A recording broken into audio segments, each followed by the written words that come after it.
ডিঙ্গি নৌকা দিয়ে জেলেদের মেঘনা নদী থেকে সুস্বাদু রূপালী ইলিশ শিকার করার দৃশ্য, লঞ্চের দুপাশে চেয়ারে বসে খুশ গল্পে মেতে থাকা এই লঞ্চের যাত্রীদের দৃশ্য, একান্তে আনমনে মোবাইল টিপার দৃশ্য।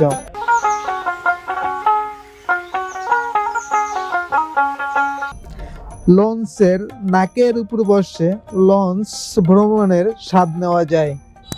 আর আমি যখন লঞ্চের সামনে থেকে ভিডিও ধারণ করছিলাম তখন মনে পড়ল বহুল আলোচিত টাইটানিক মুভির নায়ক লিওনার্দো ডিক্যাপ্রিও ও নায়িকা ক্যাট উইন্সলেটের কথা। তারা দুহাত দুই দিকে দিয়ে পাখির মতো উড়ছিল।